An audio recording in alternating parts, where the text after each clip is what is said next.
الحمد لله الذي نزل الفرقان على عبده ليكون للعالمين نذيرا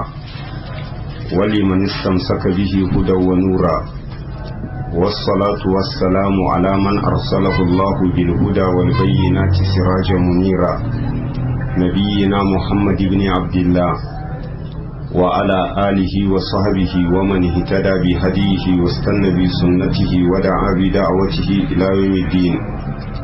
أما بعد فإن أصدق الحديث كتاب الله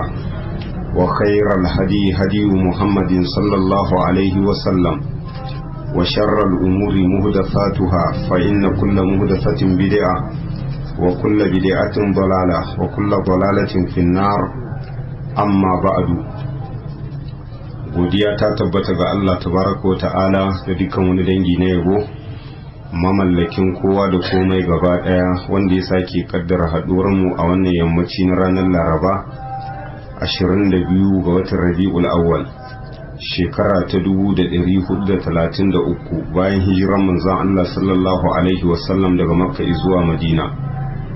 wanda ya dace ma 15 ga watan biyu shekara ta 2012. Takaitaccen lokaci ne wanda muka saba gabatar da takaitaccen darasi na tafsirin alkur'ani har yau da taimakon Allah tabaraka wa ta'ala muna cikin sura ta 6 a bangaren lissafi suratul an'am. Kafin darasi na yau ba laifi idan da yan tambayoyi suna iya gabata.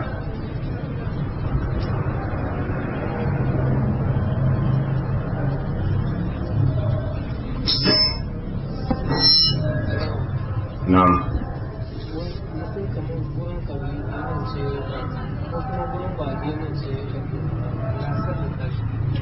wai matsayin mai sallah da kauli ta kama shi sai ya manta yayi ba'adi ko kuma inda zai yi ba'adi sai ya manta sai yayi kauli kowace ta tsaya masa wato matsayinta an gane ko inda kauli ta kama ka kamanta kai ba'adi ko ba'adi ta kama ka kamanta kai kauli to kowace ta tsaya matsayin ilguwarta dan karmu manta ya gabata daga cikin maganganun magabata akwai waɗanda suka tafi a kullun cewa iya sujada ba'adi ita ce mai sallah zai yi ba maganar kabli. Akwai waɗanda suka tafi akan cewa kabli kaɗai mutum zai yi ba maganar ba'adi. Illa kasancewar daga cikin magabatan kwarai da suka kalli hadisan sai suka gano cewa duk a inda manzon Allah sallallahu alaihi wasallama yayi ƙari to iya abin da yake ita ce sujada ba'adi, a inda yayi rage sai ya sujada kabli. don haka sai suka ajiye ka'ida duk mutumin da yi kari a cikin sallar shi to iya abin da zai yi ita ce sujada ba'adi, a inda ya tabbatar da cewa rage ne to anan iya abin da yake kansa shine sujada kabli. Amma tare da cewa inda kabli ta kama ka kamanta kai ba'adi to ta tsaya ma matsayinta. na'am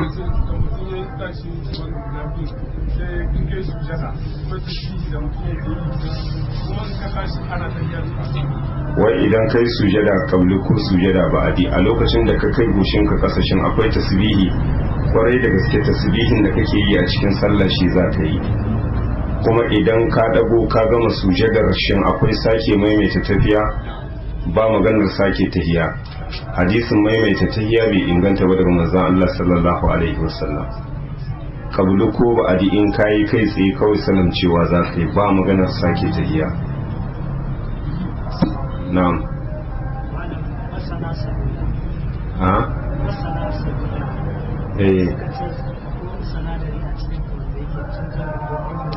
na'am na'am na'am kuma sunna ta nuna mu a duk lokacin da zamu gabatar da wani abu na addini shi da dama anan an iya yi da hakokin an kare wai dangane da kasancewar masu bincike na kimiyya sun gano cewa wato yin amfani da salula a bangaren kunne wanda yake na dama wato na cutar da kwakwalwa. kenan don haka suka ga shawarar da suka ba jama'a in an kiraye ka ka ɗauka da kunne wanda yake na hagu to shine dan uwa yake cewa tare da cewa shari'a ta umarce mu da cewa duk wani abu wanda yake na alkhairi kyaukyawa mu gabatar da dama. A nan kasancewar wannan illa in an gano ta bai dacewa ya zama to ka yi amfani da shi a dama saboda kiyaye lafiyarka. An gane ko in an tabbata cewa tana haifar da wata cuta to dole ne ka kare lafiyarka, domin kiyaye lafiya abu ne wanda Allah ya wajabta mana, wanda kwata-kwata kiyaye rayuwa ta dan adam Allah ya wajabta mana, domin ya haramta mana mutum ya kashe kansa, wala taqtulu anfusakum innallaha kana bikum rahima. to dan haka duk abin da zai zame maka sababi zuwa ga halaka haramun ne ka bi wannan hanya. Duk abin da zai janyo cuta zuwa gangan jikinka, cutar da za ta kai ka zuwa halaka haramun. don haka a nan ba laifi za ka iya yin amfani da ita da bangaren da aka ce kwakwalwa ba ta kusa da shi, ma'ana shi ne bangaren hagu.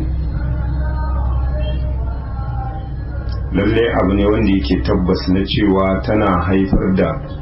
cuta a gangan jikin dan adam sosai, ba yau ba masana suka yi bincike akan irin wannan. don haka ma suke hana cewa a sanya ta kamar misali irin aljihun gaba da sauransu. don tun wajen 2000 ne akwai wani malami wanda ya mana wata muhadara ta musamman tun lokacin muna Madina, da ɗalibai suka tambaye shi me yasa bai rike salula. shine a lokacin nan irin adrarkinta, abubuwan da take cutar da dan adam, a wannan lokaci kusan awa ɗaya ya kwashe akan iya abin da ya na bincike akan wannan abin da ya shafi wannan inda ya ce to kun ji abin da ya sa wato ba na rike ta, amma duk da cewa al'amarin ya riga ya zama larura a rayuwa ta yau.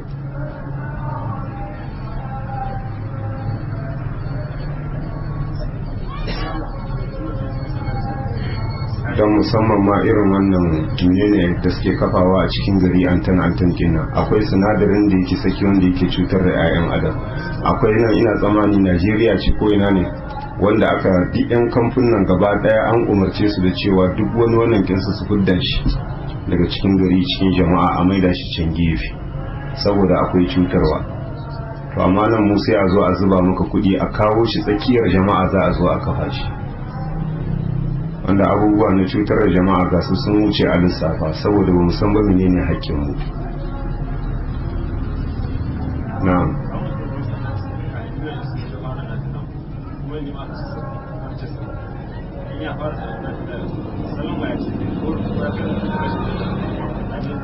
wai misali ka zo masallaci kana nafila, misali tahiyatul masjid, liman ya zo an tada iqama,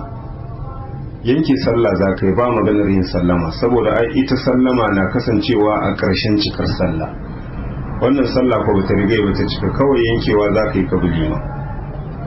an gane kuma sallar ce ta ɓaci, kamar yadda manzo Allah sallallahu alaihi wasallama ne ya ce mana in an tada ikamar sallah to babu wata sallah ingantacciya face wadda aka tada ikamar ta, ko kana cikin zaman tahiya ne dole za ka yanke, in dai baka yi da saba ka tashi ka bi liman, in dai an tada ikama ba maganar cewa sai ka salamci. alaikum salam.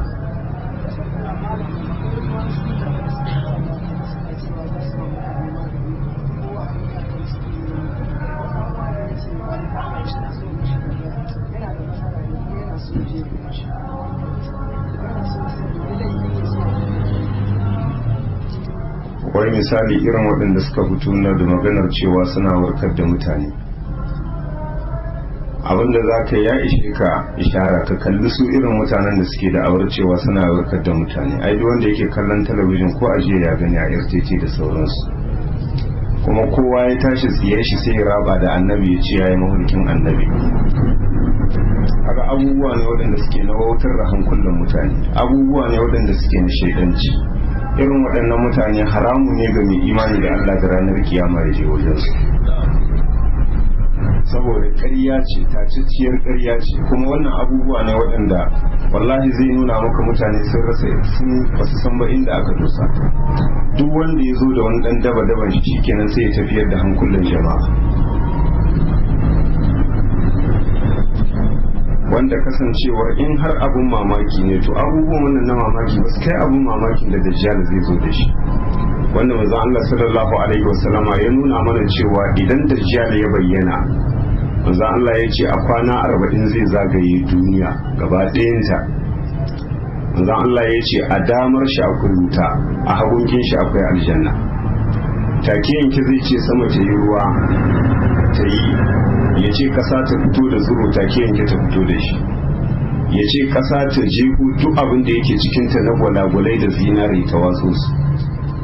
ya samu si ya yanka mutum ya raba shi biyu, take yanke kuma ya rayu da shi. ya je ya bugi kabari, take yanke tashi. to wani abu mamaki ya wuce haka, amma tare da cewa Allah bai taba halittar wata fitina tacaccen makareci sama da dajjal, wanda sai mai imanin gaske Allah zai kiyaye shi game da wannan fitina. to dan maganar a ce an tada mutum kai tsaye ya tashi, wannan duka shaidanci ne, wannan bai ya nuna cewa ka gaskata akan wannan al'amari. don haka kasancewar abinda yake wajibi akan bawa duk lokacin da Allah ya jarrabe ka da rashin lafiya, to ka koma zuwa ga ubangijin da ya dora maka. ga Allah ya nuna mana sabubba da ake bi na samun waraka, in ma waɗannan maganinnuka wanda an jarraba su maganinnuka ne na rashin lafiya, su kansu ba sa tasiri sai da izinin Allah. hanya ta biyu shine addu'a,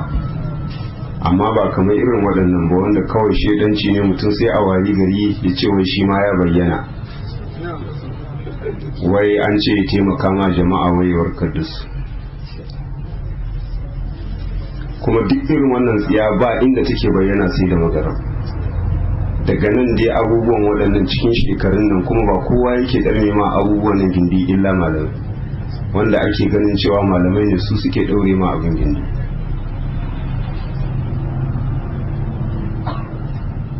don haka bai ya halatta a jihohinsu kwarai. na'am.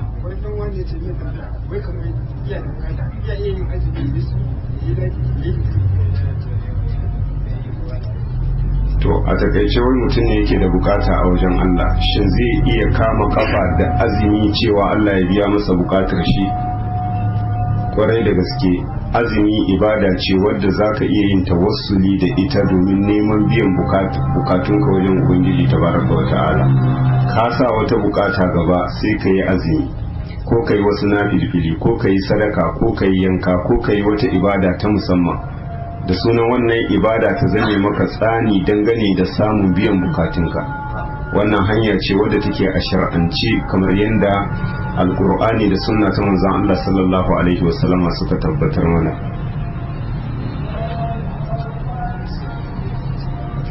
to shi ke banta da cewa sudu ladi litinin, wannan kuma mas'ala ce ta daban. shi abin da ya tambaya kamar misali yin azumin,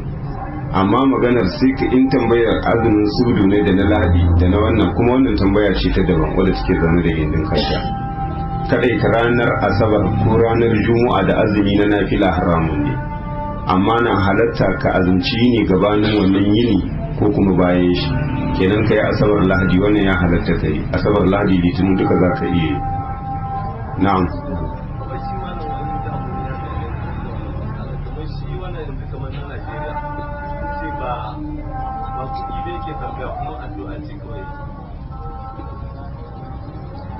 wallahi wannan da ake faɗa shi Najeriya da wani wannan wanda hakikanin lalle sun wannan din shi duka abubuwa ne waɗanda suke na shaidanci na wannan. yanzu nan wata da ta bayyana ta aka kwana 8 ta ba mutane cewa za a yi tashin alkiyama. to kaga abubuwa ne waɗanda suke duka na rashin hankali.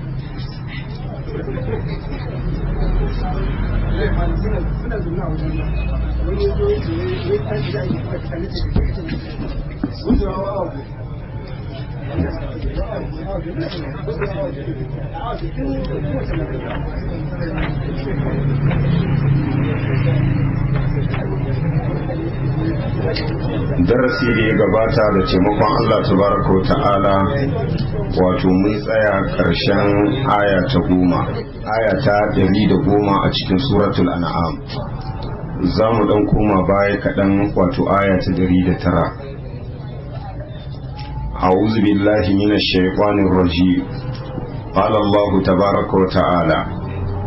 وأقسموا بالله جهد أيمانهم لئن جاءتهم آية ليؤمنن بها قل إنما الآيات عند الله وما يشعركم أنها إذا جاءت لا يؤمنون ونقلب أفئدتهم وأبصارهم كما لم يؤمنوا به أول مرة ونذرهم في طغيانهم يعمهون ولو أننا نزلنا إليهم الملائكة وكلمهم الموتى وحشرنا عليهم كل شيء قبلا ما كانوا ليؤمنوا إلا أن يشاء الله ولكن أكثرهم يجهلون. Ubangiji ta'ala ya ce wa aqsamu billahi jahada aymanihim, mushrikai masu karyata manzon Allah sallallahu alaihi wasallam sun yi rantsuwa da Ubangiji tabaraka wa ta'ala matukar rantsuwa, suka ce da in ja'atuhum ayatun la yu'minun biha, in har wata mu'jiza ta zo musu wadda za ta nuna gaskiyar manzanci na Muhammad salawatullahi wa salamuhu wa barakatuhu alai la yu'minun biha, suka ce za su gaskata da ita. Ma'ana bayan karyatawar da suka masa ba su ɗaya ba su biyu ba, saboda kasancewar tsabar wauta wadda suka siffanta da ita sai suka yi rantsuwa da Ubangiji tabaraka wa ta'ala matukar rantsuwa, domin sai da suka karfafa rantsuwar suka ce la in ja'atuhum ayatun la yu'minun biha, suka ce wallahi in har wata mu'jiza ta zo masa, aya anan abin da ake nihi mu'jiza, suka ce la yu'minun biha, za su yi imani da ita, ma'ana za su gaskata shi a matsayin manzo. Ubangiji ta'ala ya ce kul ga ya musu innamal ayatu indallah, mu'jizu ana samun su ne a wajen Ubangiji tabaraka wa ta'ala, ma'ana shi ke karfafar annabi daga cikin annabawansa ko manzo daga cikin manzanninsa da wata mu'jiza,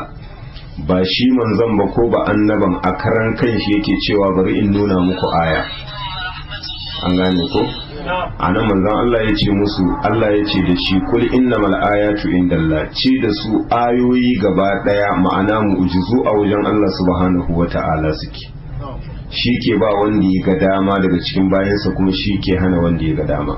In ya ga dama ne zai karfafi manzansa wato da wannan mu'jiza, in ya ga dama kuma ya janye kayansa. Ubangiji ta'ala ya ce wa ma yushirukum annaha idza ja'at la yu'minu, me ya sanar da ku cewa ita ayar in ta zo cewa ba za su yi imani ba. Kenan kamar an juya magana ce zuwa ga sahabban manzon Allah sallallahu alaihi wasallam su mu'mini. Wa ma yushirukum annaha idza ja'at la yu'minu, me ya sanar da ku cewa ita wannan mu'jiza in ta zo cewa ba za su yi imani ba kamar yadda suka nema. To kasancewar anan wato wannan magana tasu magana ce wadda sun yi ta ne saboda wato kai gaya a cikin neman kura manzan Allah sallallahu alaihi wasallama, wai ba dan suna neman shiriya bane ba,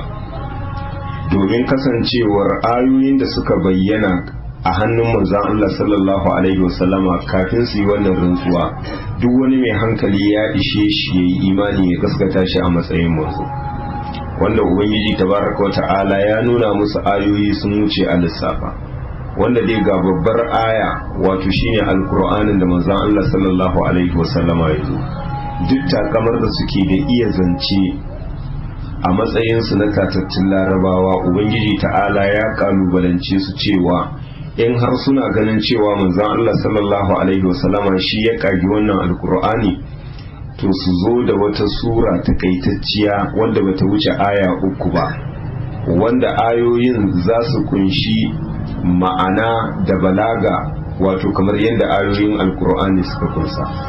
Kai har a ƙarshe ma Allah ya nemi cewa aya ɗaya in sun isa su zo da ita, amma suka kasa. Kaga wannan aya ce a bayyana wadda take nuna gaskiyar manzancinsa, wanda kuma ga tsagewar wata ya rabu biyu kamar yadda suka nema, wanda kuma ga ya kasancewar abubuwa sun wuce a lissafa, ga tafiyar da Ubangiji tabaraka wa ta'ala yi da shi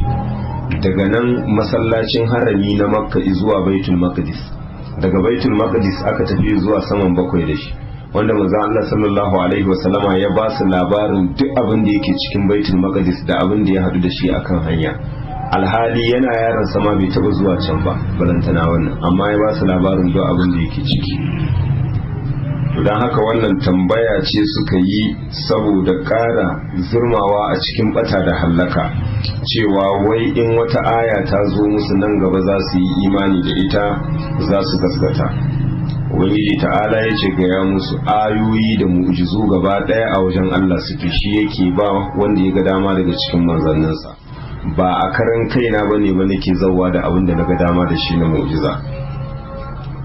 Wannan kuma kasancewar hanawar da Ubangiji tabaraka wa ta'ala zai musu dangane da abin da suka tambaya shine mafi inganci game da su, saboda sunna ce ta Ubangiji tabaraka wa ta'ala duk lokacin da jama'a suka nemi wata mu'jiza wadda za ta nuna gaskiyar manzon da aka turo musu, idan mu'jizar ta bayyana ba su yi imani ba to karshen su shine tabewa da halaka. Shi ne sai Ubangiji ta'ala ya ce wa nuqallibu afidatahum wa absarahum, wato mu muke juya zukatansu wato da magannansu, ma'ana zuciyar in ta ji gaskiya to ba ta kiyaye ba ta fahimta balantana ta kiyaye, sannan magannansu sai mu juyar da su in sun ga gaskiya ba za su mata ba kallo wanda yake na karba.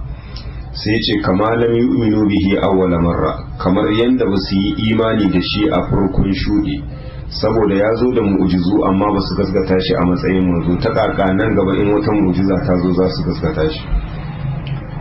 Dan haka sai Ubangiji ta'ala ya ce wa nazaruhum fi tughyanihim ya'mahu, mu ke barin su a cikin wato shishigin su da ketare iyaka suna kai kawo saboda dimuwa. Wannan kasancewar sunna ce ta Ubangiji tabaraka wa ta'ala, kuma tsantsar adalci ne wanda yake dashi. Duk lokacin da aka bayyana maka hanya wadda take ta ƙurai,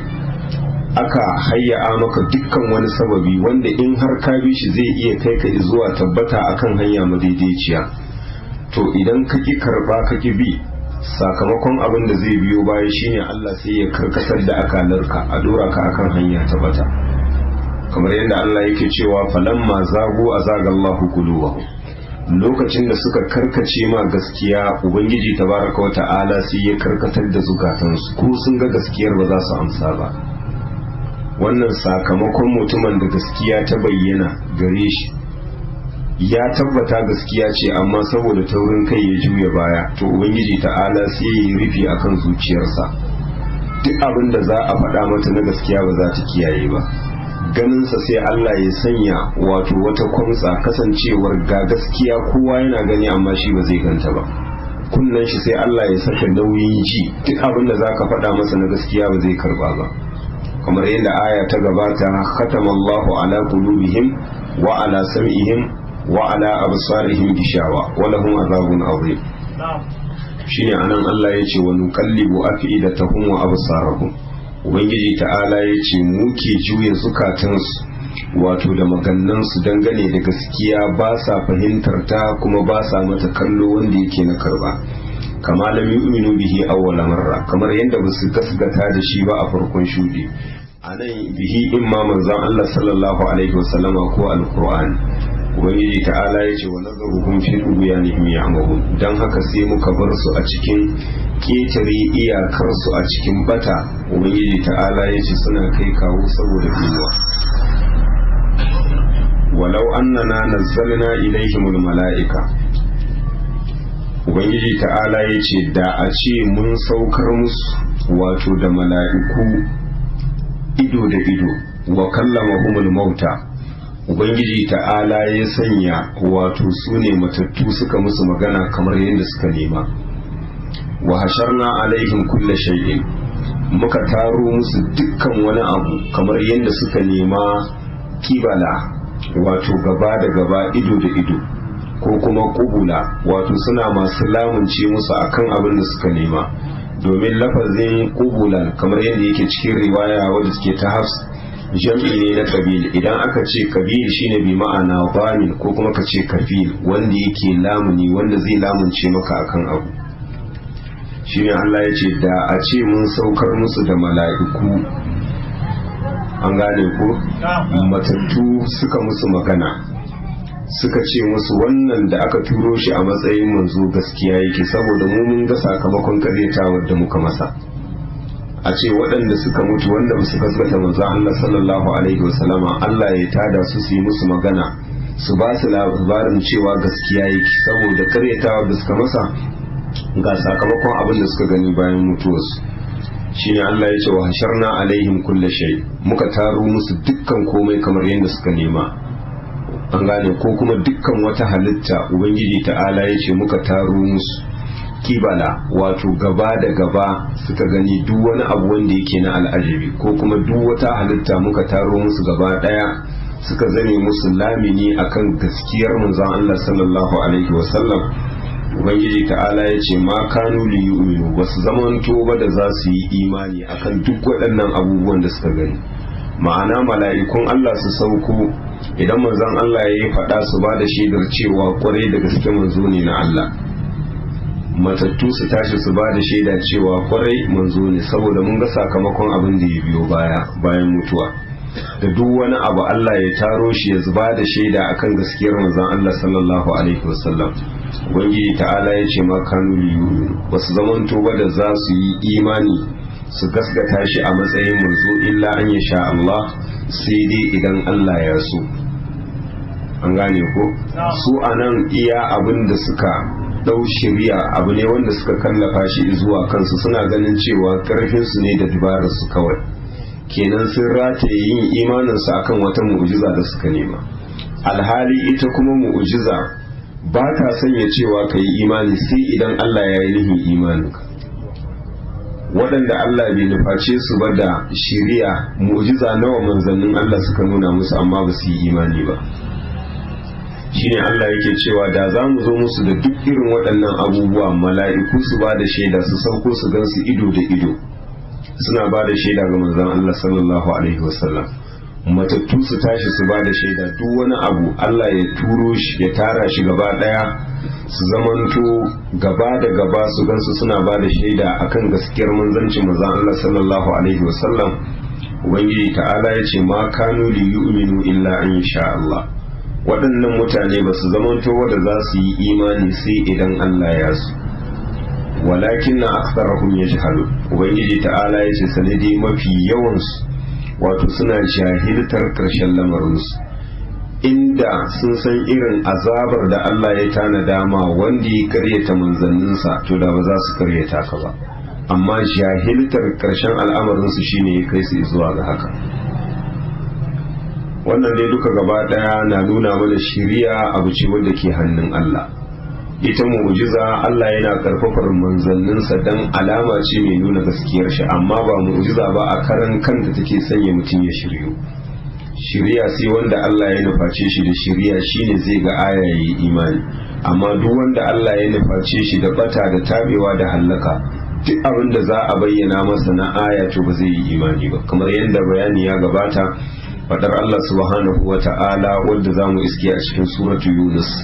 innal ladhina haqqat alaihim kalimatu rabbika la yu'minun walau ja'atuhum kullu ayatin hatta yarawu al'azab al'alim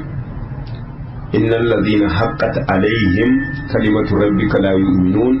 walau ja'atuhum kullu ayatin hatta yarawu al'azab al'alim waɗanda kalima ta ubangiji tabaraka wa ta'ala ta gasgata a kansu ba za su yi imani ba ko da kowace mu'jiza za ta zo musu ta manzannin da suka gabata har manzan Allah sallallahu alaihi wasallama gaba ɗaya ba za su yi imani ba sai idan sun ga azaba ma'abuciyar da ido da ido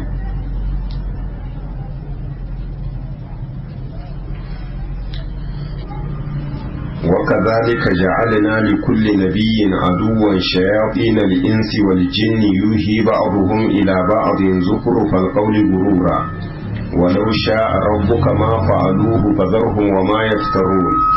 ولتصغى إليه أفئدة الذين لا يؤمنون بالآخرة وليرضوه وليقترفوا ما هم مقترفون ubangiji ta'ala a nan kuma lallashin manzansa ne yake sallallahu alaihi wasallam kar ya samu damuwa akan karyatawar da aka masa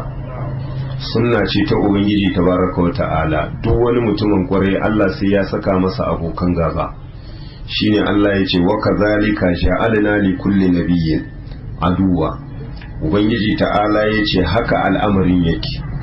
duk wani annabi da muka turo gabaninka Allah ya ce mun sanya masa aduwan,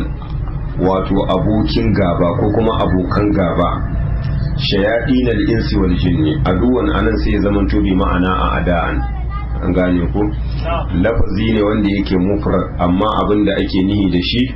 wato jam'i ne, kamar yadda Allah ya ce ya ayyuhal ladzina amanu la tattakhizu aduwwi ay a'da'i. Haka ubangiji ta'ala ya ce kowane annabi da ya gabace ka, ubangiji ta'ala ya ce mun sanya masa abokan gaba. Su wane ne abokan gabar? Ubangiji ta'ala ya ce shayaɗin al'insi wal jinni, wato shaidanu na mutum da aljan. Don haka a cikin jinsi wanda yake na ɗan adam akwai shaidani, kamar yadda a cikin aljan akwai shaidani. Idan aka ce shaidani lakabi ne wanda ya gaskata akan duk mutumin da ya nisanci gaskiya. Duk wanda ya nisanci gaskiya sunan shi shaidani. Shine ubangiji ta'ala ya ce kowane annabi wanda ya gabace ka, wato mun sanya masa abokan gaba su ne shaidanu waɗanda suke na mutane da aljan. Kamar yadda aya ta gabata, wa idza laqul ladina amanu qalu amanna wa idza khalaw ila shayatinihim qalu inna ma'akum innama nahnu mustahzi'un. Ni Allah yake nihi da shaidanu anan shugabannin su wanda yake na kafirci. Ubangiji ta'ala ya musu lakabin da cewa shaidanu ne domin sun yi nisa game da gaskiya. Ubangiji ta'ala ya ce yuhi ba'dhum ila ba'dhin zukhrufal qawli gurura. Junansu wato nama juna wahayin kawatacciyar fada, wato don rudi, don su rudi jama'a sai su ɗauki magana wadda take ta ƙarya sai su kawata ta. A zahiri sai ka yi zaton cewa gaskiya ce, amma me suke nihi don su rudi jama'a su rautar da hankulansu, wanda sunna ce ta waɗanda suke wato batattu. Duk wata magana wadda take ta ƙarya to sai a ɗauke ta sai a kawata ta, a maida ta kamar gaskiya. Magana kuma wadda take ta gaskiya sai a zo a jeho shubuha a cikinta, a ɓata ta yadda za ku fahimci cewa ƙarya ce. Ubangiji ta'ala ya ce walau sha'a rabbuka ma fa'alu, da ubangijinka ya so ba za su aikata haka ba. Ma'ana ganin damar ubangiji ce subhanahu wa ta'ala ta kai su cewa junansu yana ma juna irin wannan wahayi na faɗa wadda take ta ƙarya don ruɗan jama'a. An gane ko? Ba don komai ba illa don Allah ya tantance tsakanin suwane ne muminai waɗanda suke na gaskiya kuma suwane ne makaryata, kuma don gaskiya ta fito fili ta bayyana, domin ita al'amari ne wanda yake na gaskiya, wanda sunna ce ta Allah. Ita gaskiya duk lokacin da ake faɗa da ita to a wannan lokaci take ƙara bayyana. Duk a lokacin da za a kafa mata kiyayya da gaba a ringa yaƙarta, to a wannan lokaci za ta ƙara fitowa hili ta bayyana, jama'a su gane ta.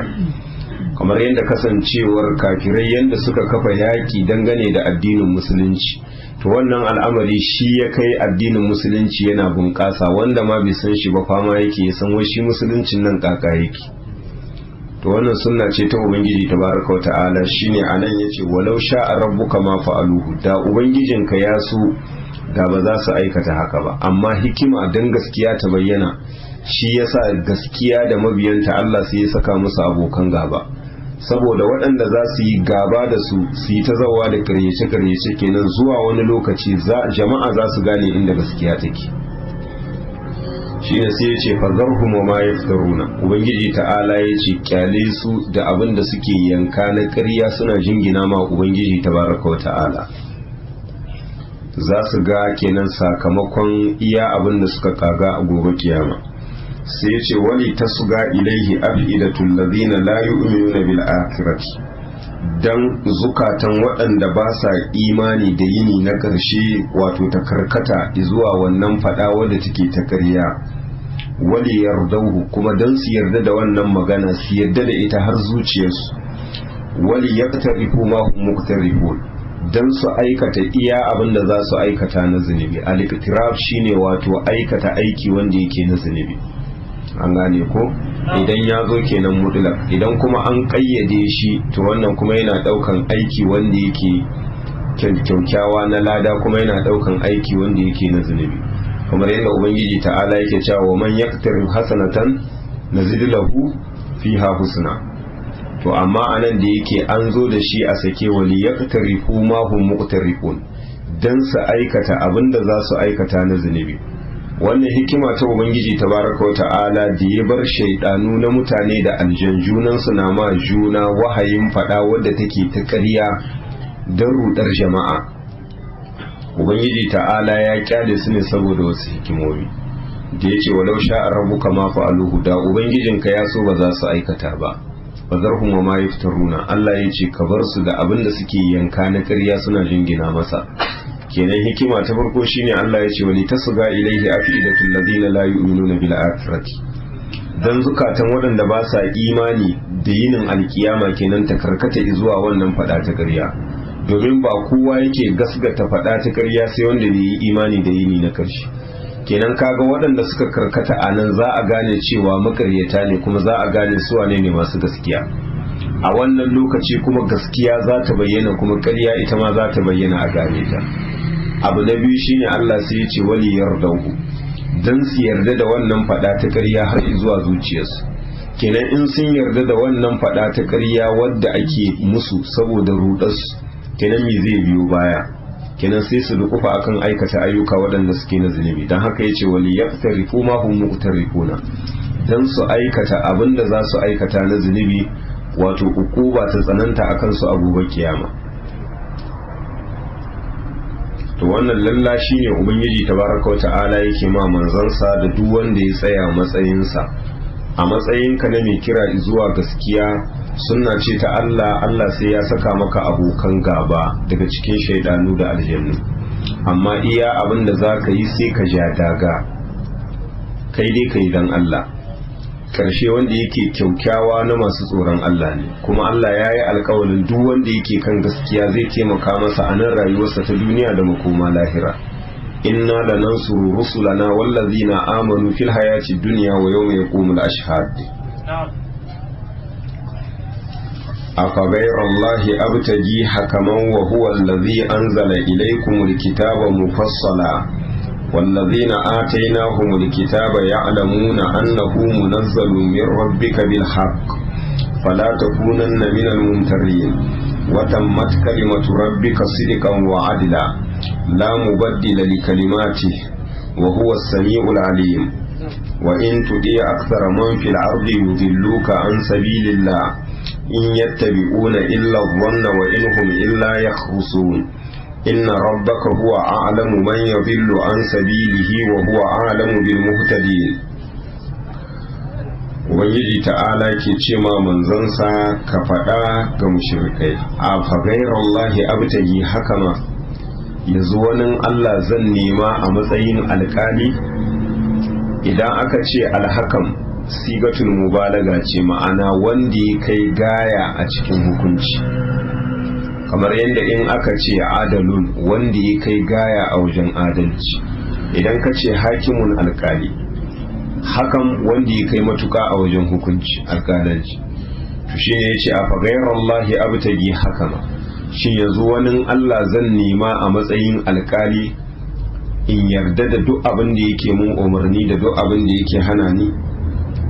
wa huwa allazi anzala ilaykumul kitaba mufassala, alhali ubangiji tabaraka wa ta'ala shi ya saukar muku da littafi mufassala, littafin da yake abin rabe bayani a cikin sa daki ma'ana anan al'ajabi ne ubangiji tabaraka wa ta'ala ke faɗa ga manzansa, wato ya faɗa musu yanzu wani Allah zai nema a matsayin cewa shine alkali wanda zai ringa bashi dokoki cewa kai kaza ka bar kaza, wanda alhali ubangiji tabaraka wa ta'ala shi ya saukar muku da wannan littafi na alkur'ani, wanda littafi na alkur'ani littafi ne wanda yake mufassal, wa huwa allazi anzala ilaykum alkitaba mufassala, abin rabe hukunci a cikin sa daki duk wani abin da ake bukata gashi. sai ce wallazina atainahumul kitaba, waɗanda muka ba su littafi gabanin saukar da alkur'ani sune yahudu da nasara. Allah ya ce ya alamuna sun yi sanin annahu shi alqur'anin nan da ka zo da shi munazzalu min rabbika bil haqqi abin saukarwa ne da gaskiya daga wajen ubangijinka fala takunanna minal mumtarin ubangiji ta'ala yace dan haka karka zamanto daga cikin masu shakka game da gaskiyar alqur'ani ma'ana anan ana tauna tsakuwa ce dan aya ta yi tsoro ba dan manzon Allah zai yi kokonton wani abin da yake cikin alqur'ani abin da ake nihi al'ummarsa ma'ana kar mu yi kokonto daidai da misqala zarra dangane da gaskiyar alqur'ani tacaccen hukunci shine hukunci na alqur'ani ba wani wanda ya fi Allah iya hukunci wanda ubangiji tabaraka wa ta'ala shi ya turo da wannan alqur'ani ya turo da manzansa da wannan alqur'ani dan haka alqur'ani shine wato abin da ya dace ga dukkan mai imani ya zame masa alkali da abin da yake sunna ta manzon Allah sallallahu alaihi wasallam don haka Allah ya ce mana fa in tanaza'tum fi shay'in farudduhu ila Allah war rasuli in kuntum tu'minuna billahi wal yawmil akhir zalika khairun wa ahsanu ta'wila idan kuka yi jayayya game da wani abu kuka kasa samun zutuwa ubangiji ta'ala ya ce ku maida shi zuwa ga ubangijinku da manzansa mu maida ga alkur'ani da manzan Allah sallallahu alaihi wasallama idan yana raye a je wajensa in bayan wucewar shi ne a koma alkur'ani da sunnar shi to dan haka nan Allah ya ce ga ya musu afa ghayrallahi abtagi hakama shin yanzu wani Allah zan nema a matsayin alkali wanda zai ringa bani dokoki kaza ka bar kaza wa huwa allazi anzala ilaykumul kitaba mufassala alhali ubangiji tabaraka wa ta'ala shi ya saukar muku da wannan alqur'ani wanda yake abin rabe hukunce hukunce a cikin sa wallazina atainahumul kitaba ya'lamuna annahu munazzalun min rabbika bil haqqi wanda muka ba su littafi gabaninka Allah ya ce sun san da cewa shi wannan alqur'ani abin saukarwa ne da gaskiya daga wajen ubangijinka fala takunanna minal mutarin dan haka karka zamanto daga cikin waɗanda suke masu shakka game da gaskiyar alkur'ani sai ya ce wa tammat kalimatu rabbika sidqan wa adla wato kalima ta ubangijinka ta cika wato sidqan dangane da gasgata alkawali da yi na rahama da alkawali wanda yake na azaba wa adila wato kuma da tsantsar adalci shi ya san wa ya cancanci shirya wane ne ya cancanci bata wannan adalci ne na ubangiji tabaraka wa ta'ala duk wanda Allah ya dora shi akan hanya ta hallaka daman ya cancanta wanda Allah ya dora shi akan hanya wadda take ta shirya wannan kuma fadala ce tashi shine yace wa tammat kalimatu rabbika wato kalima ta ubangijinka tabaraka wa ta'ala ta cika sidikan wato dangane da gaskiya kenan game da duk abin da Allah yake ba da labari wa man asdaqu minallahi qila wa man asdaqu minallahi haditha wa adilan kuma da adalci a nan kenan wajen umarni da hani da duk wata doka da Allah yake dora ma bayansa daidai da su ne kuma duk wanda Allah ya dora shi akan hanya wadda take tabata wannan hannun tsantsar adalcin shi ne domin Allah bai dora shi ba akan hanya ta bata sai da ya nuna masa hanya wadda take ta gaskiya wannan hanya ta bata shine ya zaba ma kansa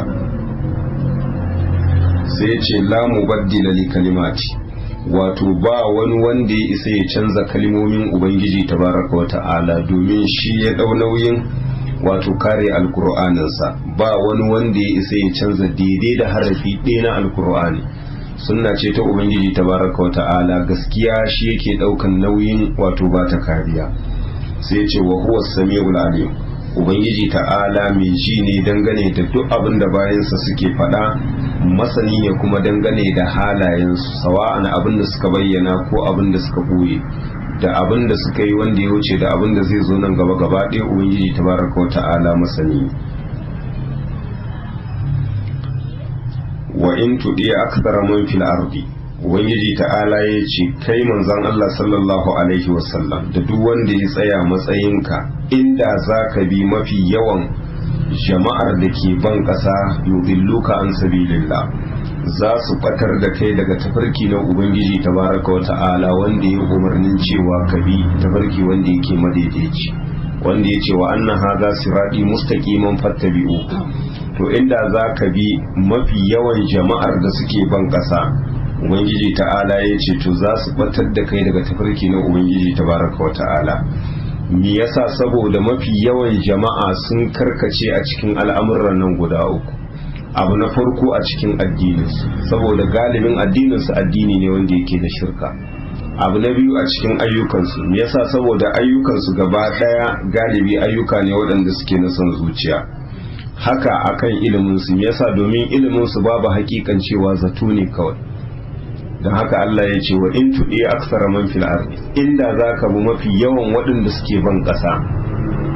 to yudilluka an sabilillah, za su kautar da kai daga tafarki na ubangiji tabaraka wa ta'ala. Saboda kasancewar duk abin da za su zo maka da shi abu ne wanda yake babu tabbas a cikin shi. Idan ilimi ne to ba ilimi bane ba na hakika, zato ne. Shine Allah ya ce in yattabi'una illa dhanna, ba komai suke bi ba wato illa zato kawai. A cikin ayyukan suka kawai son zuciya ne, abinda zuciyarsu ta raya musu shi shine suke bi.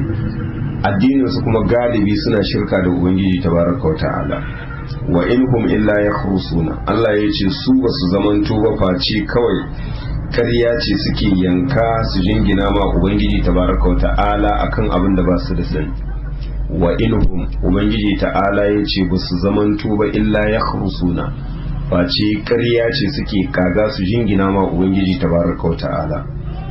Inna rabbaka huwa a'lamu man yadillu an sabili, ubangijinka shine masani dangane da wanda ya kauce ma tafarkinsa, ma'ana shi ya san wane ne batacci. Wa huwa a'lamu bil muhtadin, kuma shine masani dangane da wanda yake shiryayye, ma'ana waɗanda suka shiryo akan tafarki na gaskiya ubangiji tabaraka wa ta'ala shine masani game da su. Haka waɗanda suka kauce ma tafarkinsa ubangiji tabaraka wa ta'ala shine masani game da su. Idan kana so ka gane batattu sai ka ɗauko su ka ɗora su akan sikili na alkur'ani da sunna, ta nan ake gane batacce wanda ya kauce ma tafarki wanda yake na gaskiya.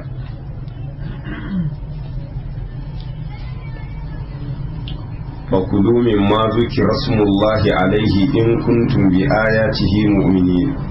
وما لكم ألا تأكلوا مما ذكر اسم الله عليه وقد فصل لكم ما حرم عليكم إلا ما اضطررتم إليه وإن كثيرا ليضلون بأهوائهم بغير علم إن ربك هو أعلم بالمعتدين.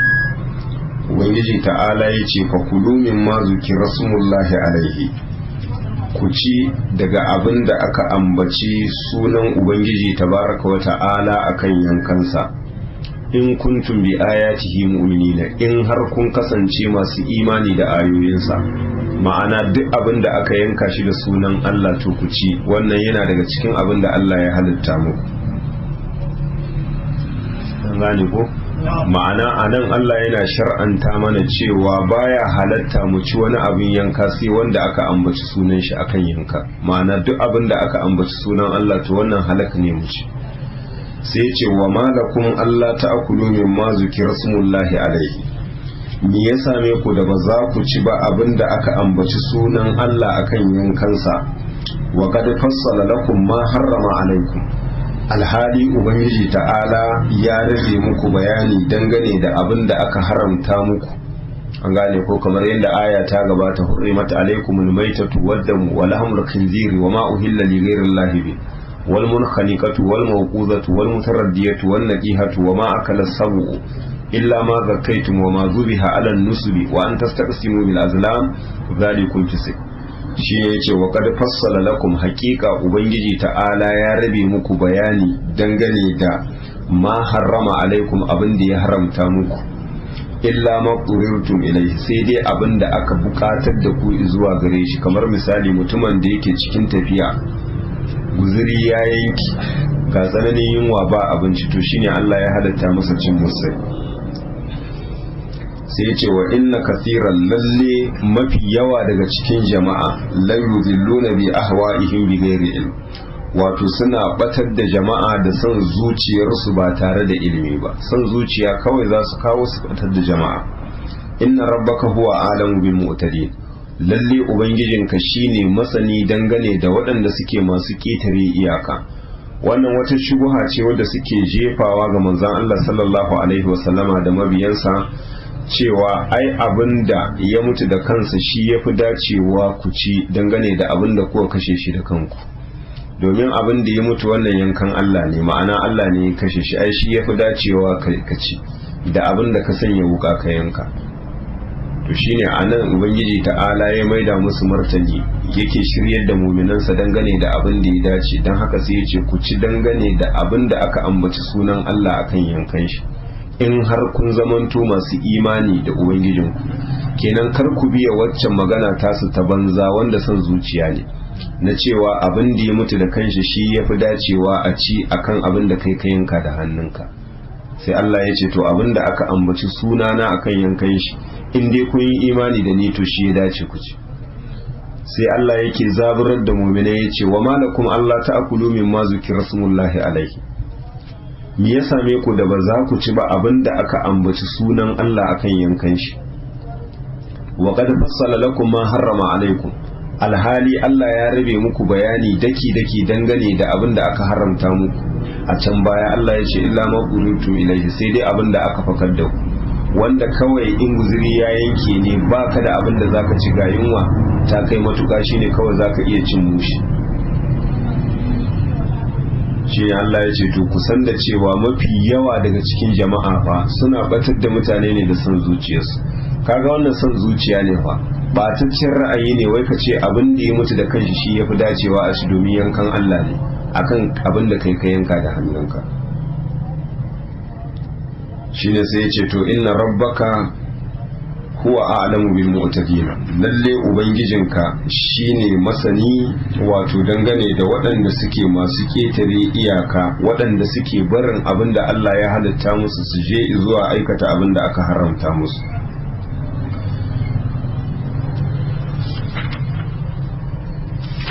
shine sai ubangiji ta'ala ya ce wazaru zahiral ismi wa batina innal ladina yaksibuna al-ithma sayujzauna bima kanu yaktarifun wala ta'kulu mimma lam yuzkar ismullahi alayhi wa innahu lafisq wa inna ash-shayatina layuhuna ila awliyaihim liyujadilukum wa in ata'tumuhum innakum lamushrikun. ubangiji ta'ala yace wazaru zahiral ismi, wato kumbar mabayyanin zunubi wa batina da wanda yake boyayyensa. zunubi wanda yake na zahiri shine abubuwan da gabbai suke aikatawa waɗanda suke bayyanannu. wa batina malamai suka ce shine zunubi, boyayyen zunubi shine abin da zuciya take kudircewa na mummunar aniya. gaba daya ubangiji ta'ala a nan abin da yake nihi aiki na zunubi gaba daya mu bar shi, wanda yake bayyana da wanda yake boye.